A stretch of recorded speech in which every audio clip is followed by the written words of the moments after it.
François-Dominique Toussaint Louverture died alone in a frozen prison cell high in the Jura Mountains of France on April 7th, 1803. The man who had commanded armies, negotiated with empires, and governed an entire island spent his final months shivering in Fort de Joux, a medieval fortress where Napoleon Bonaparte had ordered him imprisoned without trial. He was 60 years old. 8 months after his capture, 8 months of interrogations and isolation, the general who had transformed the richest colony in the world wrote in his memoir that he understood exactly why he was being treated this way. "Without a doubt," he said, "I owe this treatment to my color." Less than a year after his death, the nation he had fought to create declared its independence. But Toussaint Louverture never saw it. To understand how a man could lead the only successful slave revolution in history while simultaneously owning slaves himself, we need to go back to 1743, to a sugar plantation called Breda, in the French colony of Saint-Domingue, in what is now Haiti. This was the western third of the island of Hispaniola, and by the 1780s, it had become the single most profitable colony on Earth. Saint-Domingue produced more than 40% of all the sugar consumed in Europe, and roughly 60% of the world's coffee. The wealth was staggering. The human cost was even more staggering. Between 1651 and 1791, more than 800,000 enslaved Africans were brought to Saint-Domingue. That's almost double the number brought to all of North America. They were worked, quite literally, to death. The mortality rate on the sugar plantations was so high that it was cheaper for plantation owners to import new slaves than to improve working conditions. People died within a few years of arrival. The annual mortality rate on sugar plantations reached 6 to 10%. Over the colony's 100-year course, approximately 1 million people succumbed to the conditions of slavery in Saint-Domingue. The French were importing 30,000 slaves a year by 1789. Some enslaved people believed so strongly in metempsychosis, the transmigration of the soul at death, that they would take their own lives shortly after arriving, believing they would return home to Africa and regain everything they had lost. Into this system, François-Dominique Toussaint was born. His father was named Hippolyte, though his original African name is unknown. The Code Noir, the French slave code, mandated that enslaved people be converted to Catholicism and stripped of their African names. According to some accounts, Toussaint's father was the son of Gaou Guignon, who was said to be a prince from Alada in modern-day Benin, though this claim is difficult to verify. What we know for certain is that both of Toussaint's parents were enslaved on the Breda plantation, and that they had been forcibly separated and sold by Dahomey enslavers to the crew of a French ship called the Hermione. Toussaint grew up speaking the Fon language of the West African slaves on the plantation first, then Creole French, and eventually learned to read and write in standard French, though he never mastered it completely and always wrote and spoke it poorly. As a child, he was nicknamed Fatras Bâton, which means sickly stick, because he was small and thin. But despite his size, he had something that set him apart. His godfather was Pierre-Baptiste Simon, a carpenter and gatekeeper on the plantation, who became a parental figure to him. Through Jesuit contacts, Toussaint learned to read, a rare skill for an enslaved person. The plantation manager, François-Antoine Bayon de Libertat, was impressed enough with young Toussaint to give him access to his personal library. This relative privilege shaped everything that followed.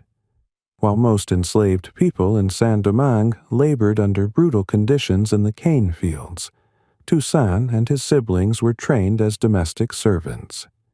He showed a talent for handling horses and became a coachman and livestock handler. He learned herbal medicine. He worked in the manor house and stables, away from the sugar fields where life expectancy could be measured in years rather than decades. Even as a young man, he was proud enough to get into fights with white commoners who worked on the plantation. There's a record that he beat a young white man named Ferrere, but escaped punishment because the plantation overseer protected him. Here's where Toussaint's story becomes more complicated. Sometime between 1772 and 1776, he was freed. Until 1938, historians believed he had been enslaved until the Revolution began in 1791. But the discovery of a marriage certificate and baptismal record proved that he had been a free man for more than 15 years before the uprising started. In 1797, Toussaint himself wrote to the French government mentioning that he had been free for more than 20 years. When he was freed, he took the name Toussaint de Breda, after the plantation where he was born. And what did Toussaint do with his freedom? He became a plantation owner himself. He rented a small coffee plantation with 13 slaves from his future son-in-law. Between 1761 and 1777, he married a woman named Cécile in a Catholic ceremony, and they had 2 sons and a daughter. During this time, Toussaint bought several slaves. One of them is believed to have been Jean-Jacques Dessalines, who would later become one of his most loyal generals and eventually lead Haiti to independence after Toussaint's death. Toussaint eventually bought the freedom of Cécile, their children, his sister Marie-Jeanne, his wife's siblings, and a man named Jean-Baptiste, so that he could legally marry. But he also owned coffee plantations at Petit Cormier, Grande, Rivière, and Ennery. He became, in the language of the time, an affranchi, a freed slave, and a member of the gens de couleur libre, the free people of color. By 1789, Toussaint had accumulated a moderate fortune. He owned land adjacent to the Breda property and had built a house for his family. He remained closely connected to the plantation where he was born, working there as a salaried employee. His responsibilities expanded over time. He looked after livestock and cared for the horses. He worked as a muleteer and a master miller. By 1789, he may have been working as a slave driver himself, charged with organizing the workforce. When the Breda family attempted to divide the plantation among 4 heirs, Toussaint bought a 22-year-old woman and traded her to prevent his foster mother, Pelage, from being sold to a new ouner. So, by the time the French Revolution began sending its ideas of liberty and equality across the Atlantic, Toussaint Louverture was a 50-year-old property owner who employed slave labor on his own plantations. He was educated enough to read about revolutionary philosophy. He was prosperous enough to have something to lose, and he was embedded enough in the colonial system to understand exactly how it worked. When the revolt began in August 1791, Toussaint initially hesitated to join. The uprising started on the night of August 22, 1791, in the northern province of Saint-Domingue. There are accounts of a Vodou ceremony at a place called Bois Caïman, led by Duddy Boukman, though the historical evidence for this is disputed.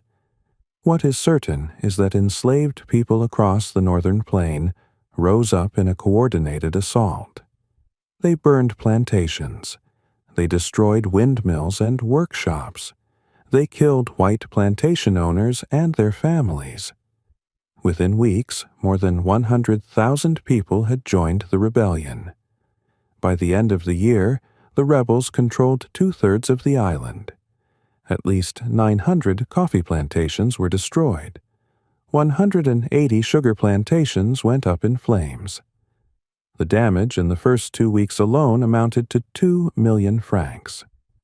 In September, the surviving white colonists organized into militias and struck back, killing about 15,000 black people. And where was Toussaint during all of this? At first, he stood aside. Despite being free himself, he saw the rebellion as dangerous, perhaps even hopeless. But he also saw opportunity.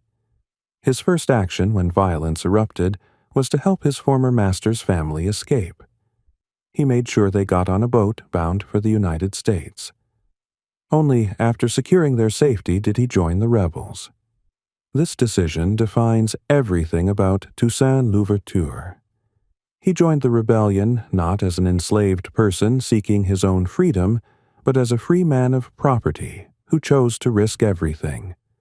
He understood both worlds. He had experienced slavery, achieved freedom, accumulated wealth, and employed enslaved labor himself. When he finally committed to the revolution, he brought with him a sophisticated understanding of power, negotiation, and military strategy that the other rebel leaders lacked. Within weeks, he was training troops. Within months, he had command of 600 men.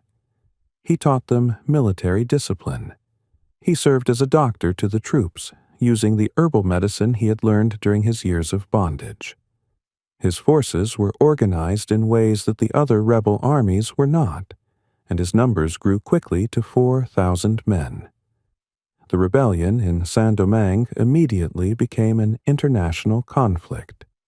Spain, which controlled the eastern two-thirds of Hispaniola, saw an opportunity to weaken France and allied with the rebel forces. Britain, worried that the slave revolt would spread to Jamaica, sided with the French plantation owners. It was during his service with Spanish forces that Toussaint adopted the surname Louverture, from the French word for opening, supposedly for his skill at finding or creating openings in enemy lines. But Toussaint was never particularly loyal to Spain. In 1794, when the French revolutionary government abolished slavery throughout the empire, he immediately switched sides. This is worth pausing on. France abolished slavery not out of moral conviction, but out of desperation. They were losing Saint-Domingue to Spanish and British forces, and they needed the rebel armies on their side. Léger Félicité Sonthonax, the French commissioner sent to maintain order, began offering freedom to slaves who would fight for France. Faced with the impossibility of suppressing the revolt, and confronted by Spanish and British invaders, French authorities extended freedom to all slaves in the colony in August 1793. The National Convention in Paris confirmed this decision in February 1794. For Toussaint, this changed everything. He could now fight for France while also fighting for abolition, and fight he did. Toussaint proved to be a formidable military commander, and what made him exceptional was how he fought. He trained his followers in guerrilla warfare tactics, something most European-trained officers didn't expect from a slave rebellion. He used hit-and-run attacks, ambushes, and surprise raids. He leveraged the mountainous terrain of Saint-Domingue, which his soldiers knew intimately, and which European forces found hostile and unfamiliar. He maintained discipline in his ranks that was unusual for revolutionary armies, drilling his men in what he called the European style of war, while also employing tactics that European commanders couldn't counter. He fortified strategic posts and maintained a line of defense called the Cordon de l'Ouest between rebel and colonial territory. What set Toussaint apart from other rebel leaders was his understanding that military victory alone wouldn't be enough. He used Republican rhetoric to unify diverse groups within Saint-Domingue. He emphasized brotherhood and fraternity among his troops, bringing together people from different African ethnic groups, Creoles born in the colony, and even some Europeans who joined the cause. Many of the enslaved people who fought in the Revolution had been warriors in Africa before their capture, experienced in combat and familiar with firearms and cavalry, skills that their captors hadn't recognized.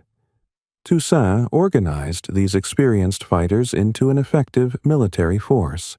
His early victories were hard fought. In January 1793, he lost the fortified post of La Tannerie to French General Étienne Menot de Bisfrand de Lavaux. But it was in these battles that the French first recognized him as a significant military leader rather than just another rebel. He attracted some of the most renowned warriors of the Revolution to his command. His nephew Moïse became one of his trusted generals. Jean-Jacques Dessalines, who may have once been Toussaint's slave, became a feared military commander known for his brutality. Henri Christophe, who would later become king of northern Haiti, served as another of his top officers. These men were formidable in their own right, and Toussaint's ability to command their loyalty and coordinate their efforts was crucial to his success. The British learned this the hard way. Between 1793 and 1798, the expedition to Saint-Domingue cost the British Treasury £4 million and 100,000 men, either dead, wounded, or permanently disabled from yellow fever. By 1796, the war had killed 25,000 British soldiers and injured 30,000 more. Toussaint signed treaties with the British in 1798 and 1799 that secured their complete withdrawal from the island. The British government, facing staggering losses with no tangible results, chose to cut their losses and leave. The Spanish fared no better. Toussaint had initially allied with Spanish forces, but once France abolished slavery, he switched sides without hesitation. His forces expelled the Spanish from their positions in Saint-Domingue. By 1801, when slavery still persisted in Spanish Santo Domingo on the eastern part of the island, Toussaint invaded against explicit orders from Napoleon, freed the slaves there, and took control of the entire island of Hispaniola. Throughout all of this, Toussaint was managing complex political relationships. He worked with Étienne Lavaux, the French governor who made him lieutenant governor in 1794, but gradually eased Lavaux out of power by 1796. Léger Félicité Sontonax, the French commissioner who had initially freed the slaves, recognized Toussaint's growing power and made him governor-general. But Toussaint maneuvered to remove Sontonax as well in 1797, effectively, consolidating all authority in his own hands. His political skills were as sophisticated as his military tactics. He negotiated with multiple European powers simultaneously, playing them against each other. He maintained official loyalty to France while building an effectively independent state. He used diplomatic language and Republican ideals to justify his actions, always framing his moves as serving France's interests even as he accumulated personal power. When Gabriel Hédouville arrived in 1798 as a representative of the Directory, the French revolutionary government, Toussaint quickly maneuvered to force him out. Hédouville had tried to pit the mixed-race leader André Rigaud against Toussaint, but this attempt at division failed. Instead, Toussaint went to war with Rigaud in 1799, defeating him and his mulatto forces in the south with the help of Dessalines. The conflict lasted a year and was marked by atrocities committed by Dessalines' army. By the end of it, Toussaint was the undisputed ruler of all French Saint-Domingue. By 1795, Toussaint Louverture was widely renowned. He was adored by the formerly enslaved population. He was appreciated by most Europeans and mixed-race people because he restored order and rebuilt the economy. And here's where Toussaint's complexity becomes impossible to ignore. As Governor General, he did something that enraged many of the people he had supposedly liberated. He forced them back to work on the plantations. Defying French revolutionary laws, he allowed many émigré plantation owners who had fled during the rebellion to return to their estates. He used military discipline to force formerly enslaved people to continue working. He believed that the plantation system was the only way to generate the revenue needed to maintain the army, and without the army, everything they had won would be lost. The laborers were no longer legally slaves. They were legally free and equal. They shared in the profits of the plantations, typically receiving 1/4 of the crop yields. They could not be whipped, but they were compelled to work under military supervision. Workers were required to remain on the plantations where they had been enslaved. They needed passes to travel. They faced military enforcement if they refused to work. For many formerly enslaved people who had fought for freedom, this felt like betrayal. They wanted to become independent smallholders with their own land. They wanted to grow their own food, build their own communities, escape the plantation system entirely. Instead, Toussaint imposed a system that looked uncomfortably similar to what they had just fought to escape. Toussaint defended his policies by arguing that people were naturally corrupt and that compulsion was needed to prevent idleness. This was a deeply conservative view of human nature, one that echoed the justifications that plantation owners had always used. But Toussaint saw it as pragmatic. Saint-Domingue's wealth had always come from sugar and coffee exports. Without those exports, there was no revenue. Without revenue, there was no way to maintain an army of tens of thousands of soldiers. Without that army, the colony would fall to French, British, or Spanish forces, and slavery would be reinstated. The formerly enslaved population would lose everything. So Toussaint made a choice. He prioritized military strength and economic stability over the immediate wishes of the people he had liberated. He preached reconciliation between races, arguing that black people, most of whom were African-born, had to learn from Europeans and mixed-race elites. This was another uncomfortable position. After leading a revolution against white supremacy, he was effectively saying that European knowledge and culture were superior and necessary for black people to learn. Some historians see this as internalized racism, evidence that Toussaint never fully broke free from colonial thinking. Others see it as practical politics, a recognition that Saint-Domingue needed technical knowledge, trade relationships, and international recognition to survive, and that these things required engagement with European powers on their terms. His leadership style was authoritarian. He demanded absolute loyalty. He moved decisively against anyone who challenged his authority, including former allies. When his nephew Moïse led a rebellion against the forced labor system in October 1801, Toussaint had him arrested and executed. Moïse had been one of his most trusted generals, but he had opposed Toussaint's policies and had allegedly incited workers to refuse plantation labor. The rebellion was violently suppressed.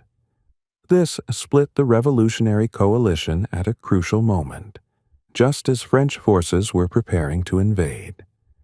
Some of the black population began to see Toussaint as more concerned with maintaining his own power than with their freedom. When the French arrived months later, not everyone rushed to defend Toussaint's government. Yet Toussaint also implemented reforms that were genuinely progressive for the time. He established trade agreements with Britain and the United States, exchanging sugar for arms and goods, and promising not to invade Jamaica or the American South. This was sophisticated diplomacy. He was negotiating as an equal with the world's major powers, securing the weapons and supplies his army needed, while reassuring them that Haiti wouldn't export its revolution. The British even offered to recognize him as king of an independent Haiti. He refused, both because he was suspicious of Britain, which still maintained slavery, and because he was scornful of pompous titles. He preferred to rule as Governor-General, maintaining the fiction of French sovereignty while exercising absolute power. By 1799, Toussaint had consolidated power across the entire French portion of the island. He eliminated his rivals. He outmaneuvered French officials who tried to check his authority.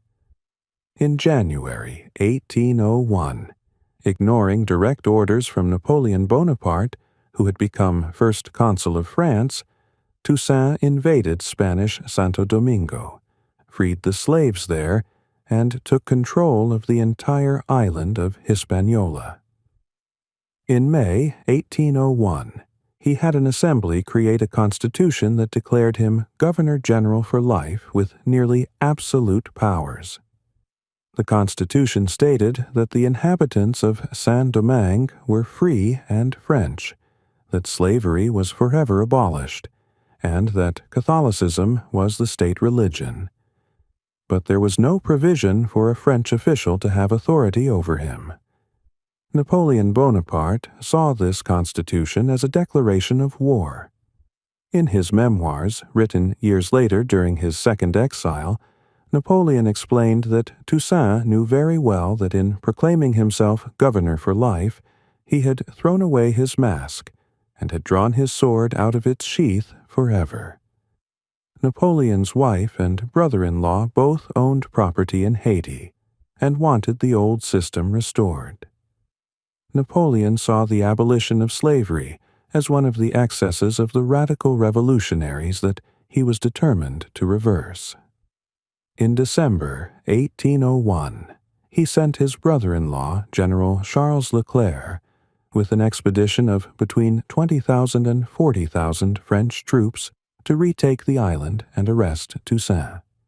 The expedition arrived at Cap Français in late January 1802. Toussaint initially resisted, but the fighting was devastating. Leclerc sent Toussaint's own sons, who had been educated in France, to try to negotiate.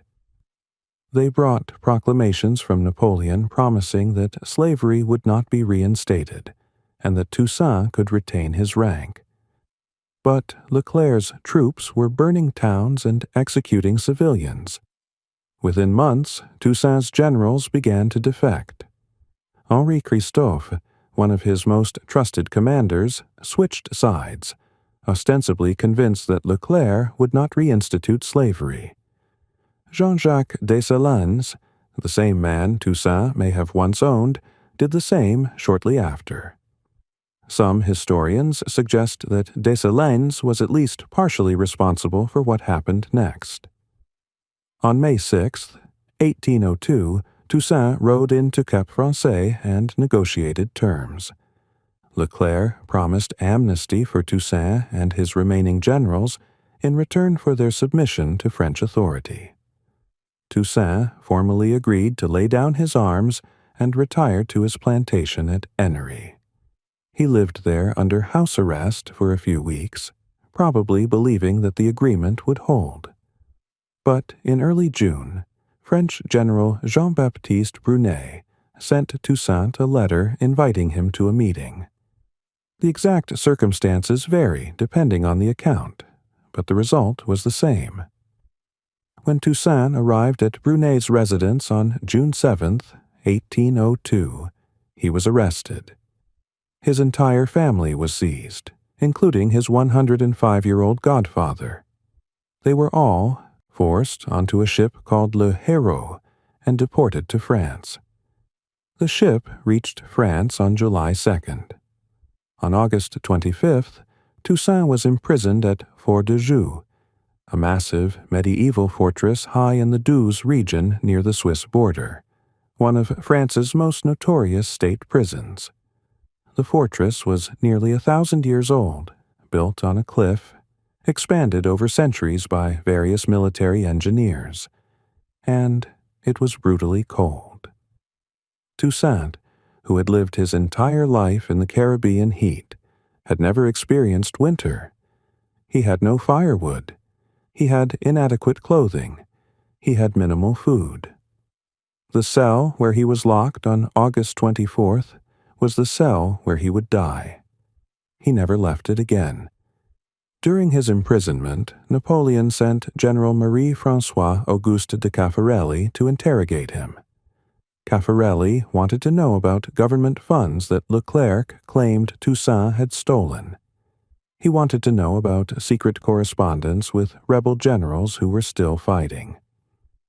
Toussaint wrote a memoir defending his conduct as a French general. He complained directly about the treatment he was receiving despite his title and rank.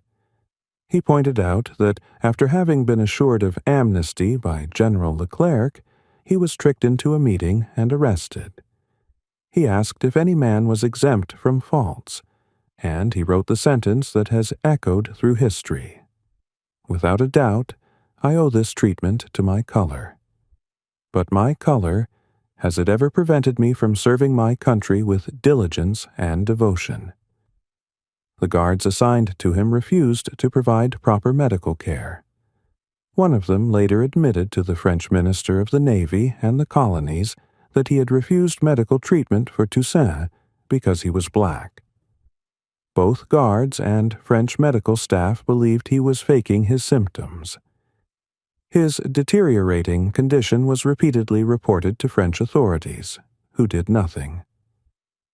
On April 7, 1803, Toussaint Louverture died alone in his cell.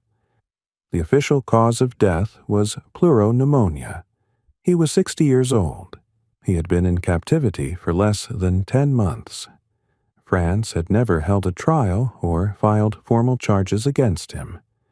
News of his death caused controversy across Europe. On May 3rd, a London newspaper wrote that Toussaint Louverture is dead.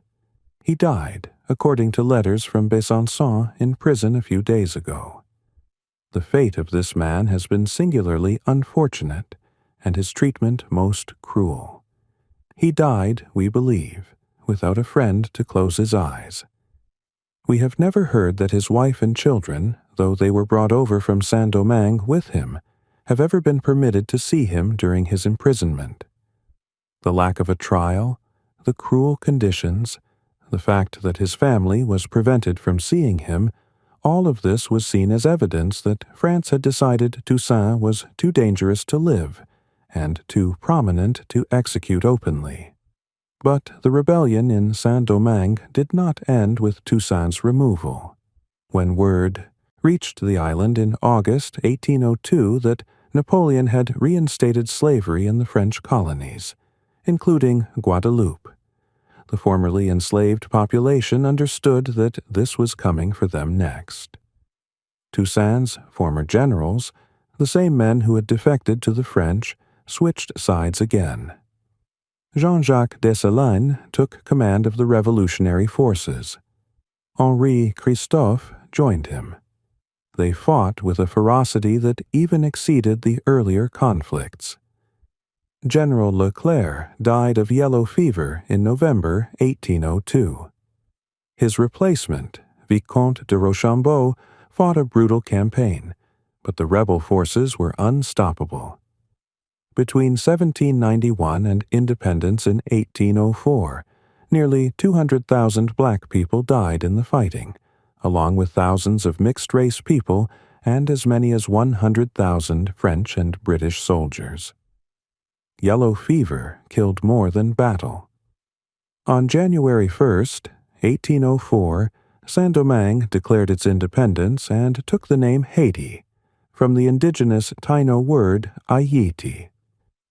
It became the first independent black republic in the Western Hemisphere, the first nation founded by a successful slave revolt, and the second independent country in the Americas after the United States. Dessalines declared himself emperor. He followed many of Toussaint's policies, including the forced labor system that Toussaint had imposed. Haiti would spend the next century paying the price for its revolution. France refused to recognize Haitian independence until 1825, and only after forcing Haiti to agree to pay an indemnity of 150 million gold francs as compensation to former plantation owners for their lost property, including the value of freed slaves. This debt crippled Haiti's economy for generations. The United States, terrified that a successful slave revolt would inspire enslaved people in America, refused to recognize Haiti until 1862, during the Civil War, when Abraham Lincoln finally reversed decades of policy. So, what are we supposed to make of Toussaint Louverture? He was born into slavery, achieved freedom, became a slave owner himself, then led the only successful large-scale slave uprising in history. He fought for Spain against France, then for France against Spain and Britain. He proclaimed loyalty to France while effectively running an independent state. He abolished slavery while forcing people back to work on plantations. He preached equality while maintaining strict hierarchies. He inspired William Wordsworth to write a sonnet about him in 1802 that became one of the founding documents of English Romanticism. He inspired generations of abolitionists and revolutionaries across the Americas. C.L.R. James wrote The Black Jacobins in 1938, trying to fit the Haitian Revolution into Marxist categories. But Toussaint kept overwhelming the analysis, becoming an idealized tragic hero rather than a simple revolutionary archetype. Historians have debated Toussaint's legacy for more than 200 years. Early French authors vilified him for his brutality toward whites and his treacherousness toward France, trying to justify Napoleon's decision to arrest him. Early Haitian authors saw him as unduly harsh toward mixed-race leaders. But after the mid-19th century, most writers lionized him as an apostle of freedom and a proud example of black achievement. More recent scholarship has emphasized his complexity and his contradictions. He did not consistently oppose forced labor. He did not consistently oppose the plantation system. He maintained his own wealth through exploiting enslaved labor even as he fought against slavery. He expressed interest in European culture and maintained deep ties to France even as he effectively declared independence. The truth is that Toussaint Louverture was operating in a world with no precedent for what he was trying to do. He was attempting to govern a society that had just emerged from the most brutal slave system in the Atlantic world. He was trying to maintain an army large enough to defend against European powers that had resources and manpower far beyond anything Saint-Domingue could match. He was trying to rebuild an economy that had been based entirely on slave labor. He understood that without revenue from exports, there would be no way to pay soldiers, purchase arms, or maintain independence. And he understood that the formerly enslaved population was deeply vulnerable. Without military strength, they would be at the mercy of France's unstable politics and Napoleon's ambitions. So he compromised. He forced people to work who wanted to own their own land. He brought back plantation owners who had fled. He maintained hierarchy and discipline. He used his authority to impose policies that were deeply unpopular. Was this pragmatism, or was it betrayal? Was he a visionary leader making difficult choices, or was he a man who never fully broke free from the colonial mindset that shaped him? Historians continue to argue about this. Some emphasize his role as a liberator who fought tirelessly for abolition and created the conditions for Haitian independence. Others emphasize his authoritarian governance and his willingness to maintain exploitative labor systems. Some see him as a tragic hero betrayed by France. Others see him as a complicated figure whose own participation in slavery makes him impossible to celebrate without reservation. What we can say with certainty is that Toussaint Louverture transformed the world. The Haitian Revolution proved that enslaved people could defeat the most powerful empires of Europe. It proved that black people could govern themselves, could organize armies, could negotiate with world powers as equals. The revolution terrified slave owners across the Americas. It inspired enslaved people everywhere. It disrupted Napoleon's plans for empire in the Western Hemisphere and arguably contributed to his decision to sell the Louisiana Territory to the United States in 1803, which enabled westward expansion and the spread of slavery across the American South. It led France and Britain to end the transatlantic slave trade. It inspired independence movements across Latin America and the Caribbean. But the revolution also revealed the immense difficulty of building a free society on the ruins of slavery.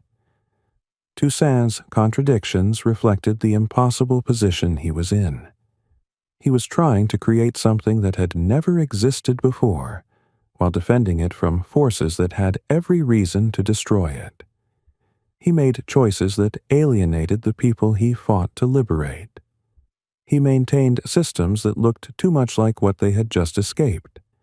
He accumulated power and used it in ways that undermined the very principles of equality he claimed to represent. And yet, without his leadership, it's not clear that the revolution would have succeeded at all. When Toussaint died in that frozen cell in Fort de Joux, he was isolated, imprisoned, interrogated, and denied even the basic dignity of medical care because of the color of his skin. Napoleon and the French authorities treated him not as a general who had served France, but as a rebellious slave who needed to be broken. They stripped him of his rank, his reputation, and his freedom, and they let him die without ever formally charging him with a crime. It was a calculated act of humiliation designed to send a message about what happened to black people who claimed power. But Toussaint had already sent his own message. In one of his last statements, shortly before his arrest, he warned that in overthrowing him, France had cut down only the trunk of the tree of liberty. "It will spring up again from the roots," he said, "for they are numerous and they are deep." He was right. Within 2 years of his death, Haiti was independent. His former generals, including Dessalines, who may have been complicit in his capture, led the final victory. The Tree of Liberty did spring up again. Toussaint Louverture's life forces us to confront uncomfortable questions about revolution, about freedom, about the compromises people make under impossible circumstances. He was a slave who became a slave owner. He was a revolutionary who imposed forced labor. He was a military genius who was captured through deception. He was a man who fought for equality while maintaining hierarchy. He was someone who understood both the cruelty of slavery and the economic logic of plantations. He was a Catholic who opposed voodoo. He was a vegetarian who commanded armies. He was a brilliant strategist who made fatal miscalculations about Napoleon's intentions. He was a father who was separated from his children and a husband who was kept from his wife even as he lay dying. If we're looking for a simple hero, Toussaint Louverture isn't it. If we're looking for a symbol of revolutionary purity, we won't find it in him. But if we're trying to understand how people navigate systems of power, how they make choices under constraint, how they wrestle with their own contradictions, and how historical change happens through flawed human beings rather than perfect symbols, then Toussaint's life offers profound lessons. He helped create the first free black nation in the Western Hemisphere, even though he never saw it. He led a revolution that terrified empires and inspired the oppressed across the world, even though his methods alienated many of the people he fought to liberate. He defeated armies from 3 European powers, even though he died in a prison cell without a trial. The man who was born, François-Dominique Toussaint, on a sugar plantation in 1743 became General Toussaint Louverture, Governor-General for life of Saint-Domingue, and then prisoner number unknown in Fort de Joux. He died, as his memoir stated, because of his color. But the revolution he helped lead succeeded because of his vision, his strategy, and his willingness to make the difficult choices that his circumstances demanded. Haiti paid an enormous price for its independence, a price that reverberates to this day. The indemnity to France, the international isolation, the internal conflicts, the authoritarian governance that followed the revolution, all of this shaped Haiti's tragic history. But the fact of Haiti's existence, the fact that enslaved people defeated their oppressors and created a nation, changed what was possible in the world. Toussaint Louverture was neither a saint nor a simple villain. He was a man shaped by slavery who both resisted it and participated in it. He was a leader who made brilliant military decisions and catastrophic political miscalculations.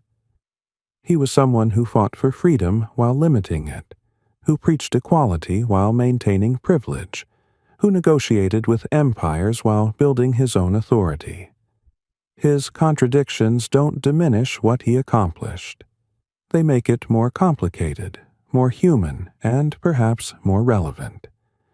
Because the struggle for freedom has always involved people making difficult choices, has always required compromises that feel like betrayals, has always been led by individuals who are as flawed and contradictory as the systems they're trying to change.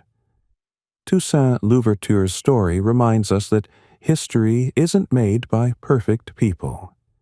It's made by human beings trying to navigate impossible circumstances, making the best choices they can see, and living with the consequences.